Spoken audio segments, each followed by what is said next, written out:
Hydrogen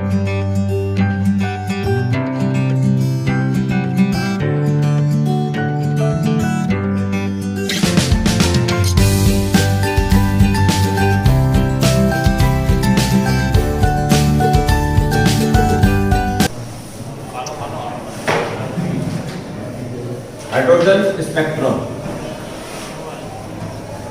इसकी बात देखते हमारी।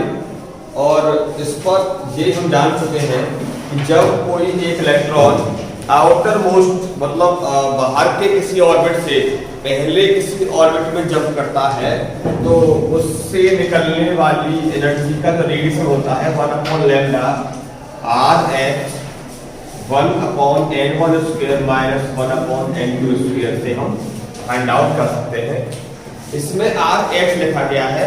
इस H का मतलब ये है कि ये Rydberg constant for H atom के लिए है। मतलब Z बराबर 1 पुट करने पर आपको ये मिला है। इसकी वैल्यू आप कर सकते हैं 1.10 की पावर 7। इतना आपको पता चल चुका है।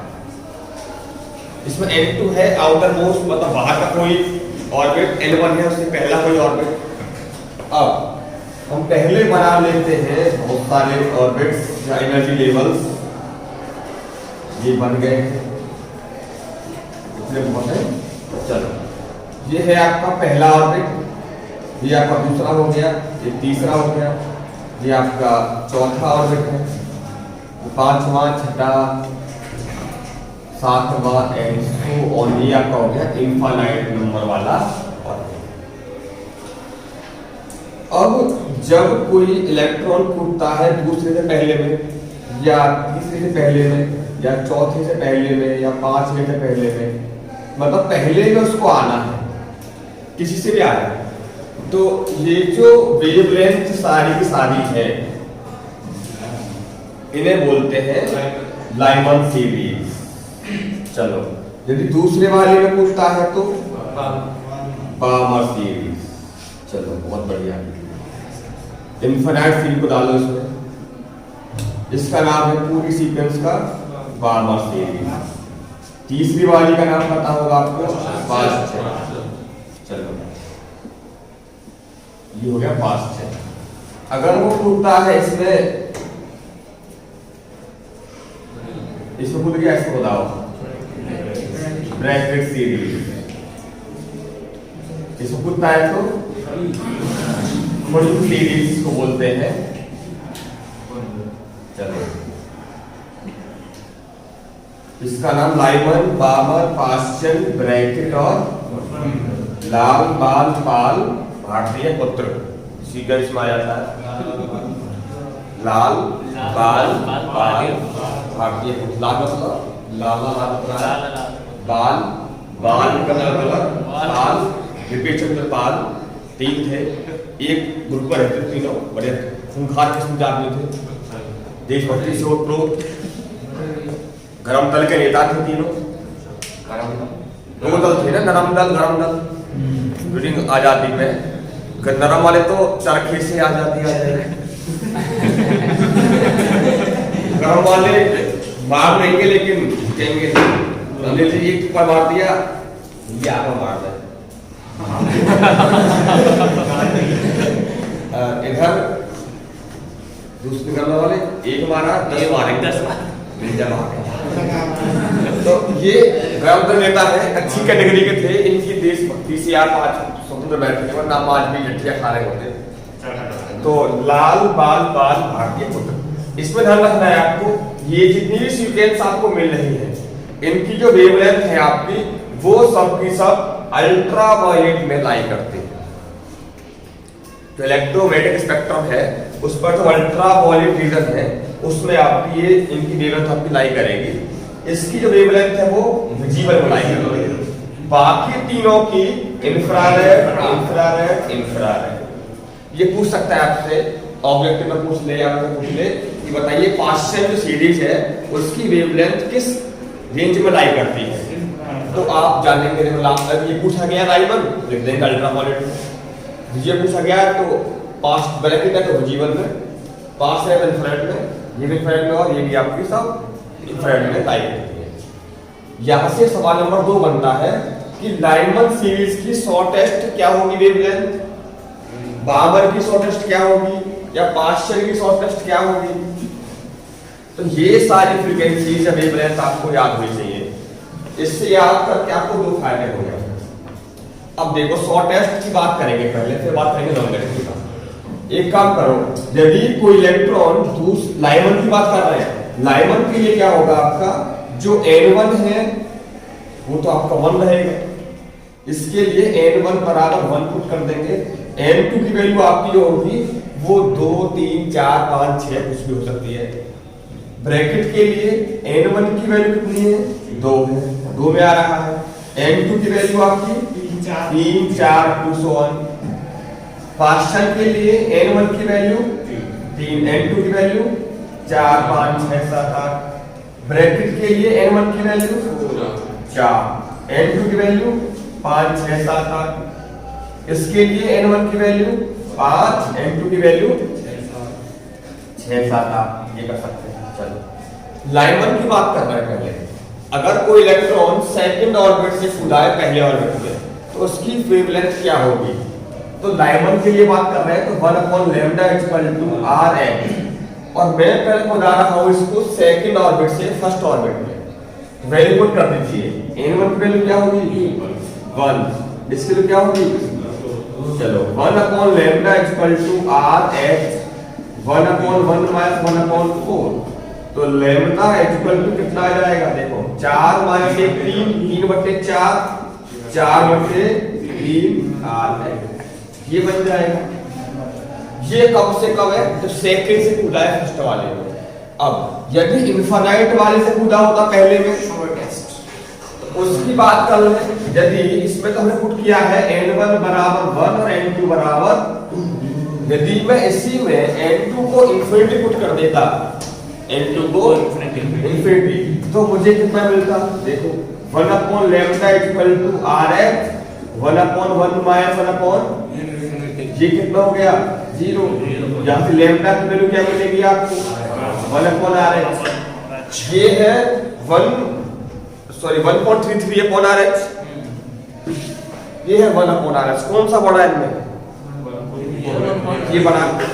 ये कौन सा वाला है जब कूदा ऐसे, यानी कि जब आपका इलेक्ट्रॉन बिल्कुल पड़ोसी साइड में कूदेगा 2 से पहले में, तब मिलेगी आपको लॉन्गेस्ट वेवलेंथ।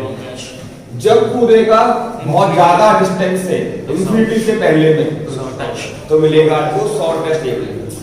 तो अब आप पता कर सकते हैं, मैं तुमसे पूछूं कि बाबा सीरीज के लिए शॉर्टेस्ट वेवलेंथ का कब निकलेगा रेडिएशन, शॉर्टेस्ट वेवलेंथ का जब निकलेगा इंफिनिटी से 2 में। चलो लॉन्गेस्ट का कब निकलेगा आप निकाल सकते हैं। किसी भी सीक्वेंस का लाइमन सीक्वेंस हो, सीरीज हो, बाबर हो, पास्चर हो, ब्रैकेट हो, फ्रंट हो, हर सीक्वेंस हर सीरीज के लिए आप निकाल सकते हैं शॉर्टेस्ट और लॉन्गेस्ट। मुझे कहा था आपको याद भी होनी चाहिए वैसे,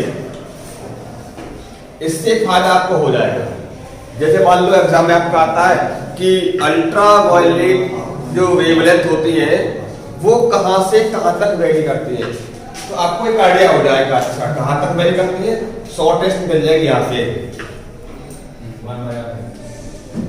लॉन्गेस्ट मिल जाएगी यहां से, इससे एक आपको आइडिया हो जाएगा।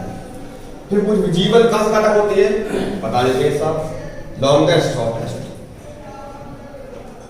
मिल जाएगा यहां से आपको।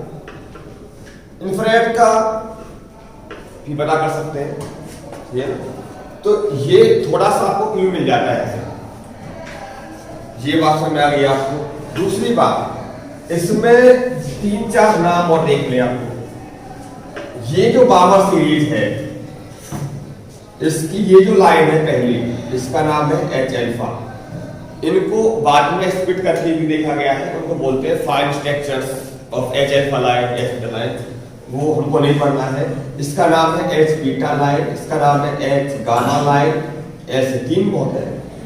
H अल्फा बाबर की लाइन पहली मतलब किस साइड पहली, दूसरी ये वाली पहली, काउंटिंग इधर से करनी है आपको।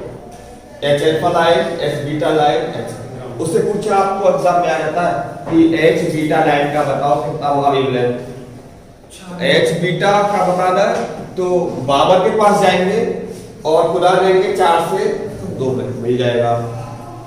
सारे काम करने पड़ रहे हैं आप। चलो यहां से अब इस पर जो न्यूमेरिकल आपको एग्जाम में इस चैप्टर से 100% मिलना ही मिलना है। अब इसमें एक बात और सीख लेते हैं लोग। यदि मैं आपके सामने कोई भी ऐसे, मान लो मैंने 4 एनर्जी लेवल ले लिए, ये है एनर्जी लेवल 1 2 3 4। कोई इलेक्ट्रॉन यहां बैठा हुआ है, इससे कितने ट्रांजिशंस हो सकते हैं और कितनी स्पेक्ट्रल लाइंस इससे निकल सकती है। तो आप या तो आप सिंपल काउंट कर सकते हैं, ये इलेक्ट्रॉन यहां कूद सकता है, यहां से यहां कूद सकता है, फिर यहां से यहां कूद सकता है। कितने हो गए? 3। ये कहां रखा था? चलो यदि 3 में है तो कितने निकले आपके? 3। चलो यदि 4 में लेता मैं, यहां से यहां भी कूद सकता है 1। अच्छा जी, यहां से यहां भी कूद सकता है, यहां से कूद सकता है 3। ये हो गए। अब यहां पर आ चुका है तो एक यहां भी कूद सकता है, यहां से भी कूद सकता है। कितने हो गए? 7 कैसे हो गए? काउंट तो करो, कुल 6 हो गए। तो अब एक काम करते हैं, इसका देख लेते हैं। एक या तो आप सिंपल काउंट कर सकते हो। काउंट कैसे करना है? चौथे में है खुदाओ, इसे खुदा लो, यहाँ खुदा लो, यहाँ खुदा लो। अब यहाँ पे आ चुका है, यहाँ से यहाँ खुदा लो, यहाँ खुदा लो, यहाँ पे आ चुका है, ऐसे खुदा लो। कुल आपके 6 बन गए, ठीक है ना? या एक काम करें, आपका मान लो इलेक्ट्रॉन बैठा हुआ है n बराबर 4 में, चौथे एनर्जी लेवल का आराम से बैठा हुआ है, उससे कितने निकल सकते हैं? अगर n है तो n-1/2 कर देंगे आप। इसमें n की वैल्यू जहां है इलेक्ट्रॉन उस ऑर्बिट का नंबर आपका n × n-1/2। यदि n की वैल्यू 4 है, 4 × 3/6 6 होंगे ट्रांजिशन। अगर n बराबर 3 है, 3 × 2/2 कितना जाएगा? 6 बैठा है, कहीं बैठा लो तो number of total spectral lines या number of total possible transitions का जो आप हिसाब किताब देख सकते हो कितना हो सकता है? n × n-1/2। इससे आप क्या बता सकते हैं कितनी स्पेक्ट्रल लाइंस निकलेंगी। अब एक छोटा सा वर्ड केमिस्ट्री से उठा लेते हैं। एक्साइटेड स्टेट, अगर कोई इलेक्ट्रॉन सेकंड एक्साइटेड स्टेट में है तो वो किस ऑर्बिट में बैठा हुआ? थर्ड में, मतलब एक आगे सेकंड का एक्साइटेड थर्ड हो जाएगा, थर्ड एक्साइटेड। ये वर्ड ध्यान रखना। अगर मैंने बोला आपसे कि फोर्थ एक्साइटेड स्टेट में है तो इसका मतलब n बराबर 4 नहीं 5, सही है ना? ध्यान रखना। अब इसमें वो बात करते हैं जो एग्जाम में आपको न्यूमेरिकल कराने में सबसे ज्यादा मदद करने वाली। वो सवाल ऐसा मिलता है आपको, कोई भी आपको बना करके देगा ऐसे करके, यहां पर लिख देगा कि ये आपका n बराबर 1 है, n बराबर 2 है, n बराबर 3 है, n बराबर 4 है, n बराबर 5 है, फॉर एग्जांपल। और रैंडमली किसी एटम पे दे सकता है। तो यहां पर आपके पास उनकी एनर्जी भी दे सकता है। तो उसने बोल दिया है कि मेरा जो ये दे रखा है वो H एटम के लिए है, तो H एटम के लिए आपको एनर्जी याद होती है। इसकी कितनी होती है? 13.6 इलेक्ट्रॉन वोल्ट। इसकी 3.4 कर देंगे, इसकी जो भी है लिख देंगे आप। एग्जाम में आपको दे भी सकता है, कुछ भी दे सकता है। न्यूमेरिकल के लिए तो आपको दे देगा, मान लो कि -12 इलेक्ट्रॉन वोल्ट, -10, -8, -7, -3। किसी के लिए ना हो कोई बात नहीं है, लेकिन न्यूमेरिकल के लिए आप कुछ भी वो दे सकता है। यहां बना देगा 5-6 आपके सामने ट्रांजिशंस, ऐसे करके कोई बना देगा। ऐसे तो कैसे बना सकता है? नामकरण संस्कार कर देगा इनका। ए, इसका बी है, इसका सी नाम है, इसका डी नाम है, इसका ई है, इसका एफ, डी है, ई सब दे देगा। दो बार से आ गया, चलो इसको हटाई देते हैं। लो अब तो नहीं है दो बार से, ये दे दिया उसने बना करके आप। फिर पूछेगा कि जिस एटम के लिए ये बनाया गया है, ये ना डायग्राम, उस एटम पर मान लो 560 नैनोमीटर का वेवलेंथ वाला कोई रेडिएशन आकर के स्ट्राइक करता है उस एटम के ऊपर। क्या हुआ? उस एटम के ऊपर कोई भी दे देगा वेवलेंथ, 400 नैनोमीटर वेवलेंथ का कोई रेडिएशन आया, स्ट्राइक किया, तो बताइए इसकी वजह से कौन सा ट्रांजिशन पॉसिबल हो सकता है? तो ये देखो, इतना रेडिएशन निकलता है या इतना आता है, कुछ भी पूछ सकता है। इसमें क्या पूछा गया है कि ये जो लैम्डा है ये कितनी, कौन से ट्रांजिशन को मतलब करेगा। इसमें दो तरीके करने के हैं। तरीका नंबर 1 ये है कि आप एक काम करें, या तो इन सब का एनर्जी का डिफरेंस देखें पहले। तो यदि मान लो ए की बात करें, delta E for a transition, इसकी एनर्जी निकाल लेंगे आप 13.6 बाई 25 निकल के आएगी इलेक्ट्रॉन वोल्ट। ये कूदा है n बराबर 3 में, इसकी निकाल लें -13.6 बाई 9 इलेक्ट्रॉन वोल्ट। डिफरेंस निकालें, डिफरेंस निकालने के बाद वो मिल जाएगा आपको इतना एनर्जी। इसको पुट कर दें आप hc बाई लैम्डा, यहां से निकाले लैम्डा की वैल्यू, वो लैम्डा इससे मैच कर गया तो भैया ये वाला ट्रांजिशन है, ये नहीं है फिर इसका निकालेंगे। आपको हर जितने भी 6-7 दे रखे हैं सभी के सभी ट्रांजिशन में करस्पॉन्डिंग डेल्टा ई निकालना पड़ेगा। डेल्टा ई निकालने के बाद आप निकालेंगे लैम्डा कितना है, उसको लैम्डा को आप इससे मैच कर देंगे। जो इसके सबसे करीब आएगा एग्जैक्टली या सबसे करीब, वो आपका आंसर हो जाएगा। या एक काम और उल्टा कर सकते हैं, उल्टा वाला काम बढ़िया है। उल्टा वाला काम कैसे? आप सबसे पहले ये देखें कि ये जो लैम्डा है वो कितनी एनर्जी के करस्पॉन्डिंग है। जो रेडिएशन इतने लैम्डा की वेवलेंथ वाला है उसके पास खुद का कितना एनर्जी है। तो एनर्जी का फंडा होता है hc बाई लैम्डा। इसमें काम करें आप, h की वैल्यू पुट करते हैं, कितनी होती है 6.6 पावर, c कितना होता है, लैम्डा कितना होता है। चलो इसको पुट कर देते हैं एंगस्ट्रॉम में। जो भी आपको दे रखा हो, नैनो में दे रखा हो तो नैनो पुट कर देंगे, एंगस्ट्रॉम में तो पुट कर देंगे। ये आपको मिल जाएगा डेल्टा ई। इसमें देखो सब चीज कांस्टेंट है सिवाय किसके, लैम्डा।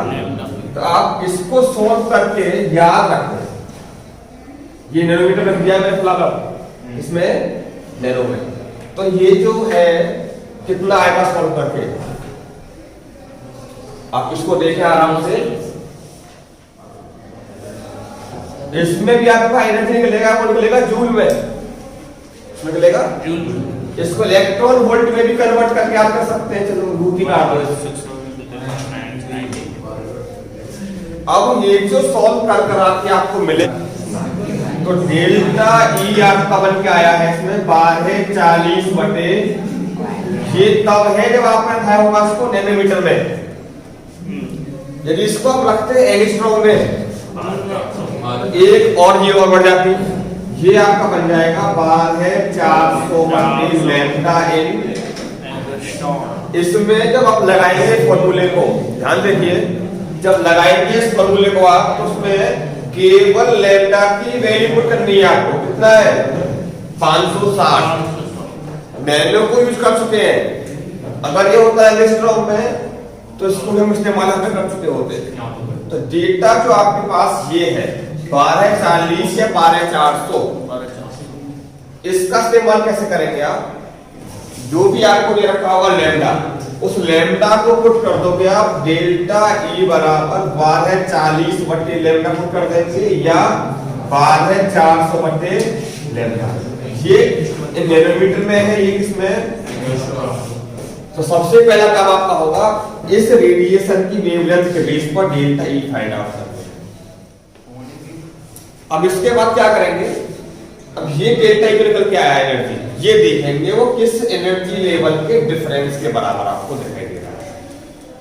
अगर ये मान लो सोल्व करा के इस डिफरेंस के बराबर है या इसके बराबर है या इसके बराबर है, किन्हीं दो के वो डिफरेंस के बराबर आपको मिल रहा हो, जिन दो के डिफरेंस के बहुत करीब आ जाएगा वो, उस पे आप टिक लगा देंगे। सब आपका ये रेडिएशन इस नंबर का रेडिएशन है, फॉर एग्जांपल ए का है या बी का है। तो सबसे पहले क्या करेंगे आप? लैम्डा के रेडिएशन निकालेंगे डेल्टा ई, ठीक। उसके लिए फॉर्मूला आपके पास ये आएगा। इसके निकालने के बाद क्या निकालोगे? डेल्टा ई निकाल लो। डेल्टा ई से मैच कर जाए वही आपका सही आंसर हो जाएगा।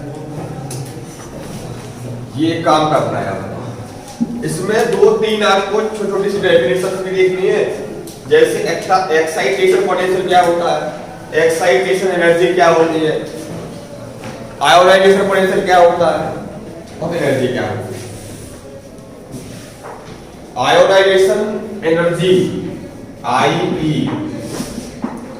ये वो एनर्जी है, यदि ये एनर्जी किसी एटम को मिल जाए तो उस एटम का जो लास्ट ऑर्बिट का इलेक्ट्रॉन है वो जंप करके पहुंच जाता है इनफाइनाइट, मतलब परमानेंटली उस एटम से इलेक्ट्रॉन बाहर हो जाता है, तो वो एटम बन जाता है आयन।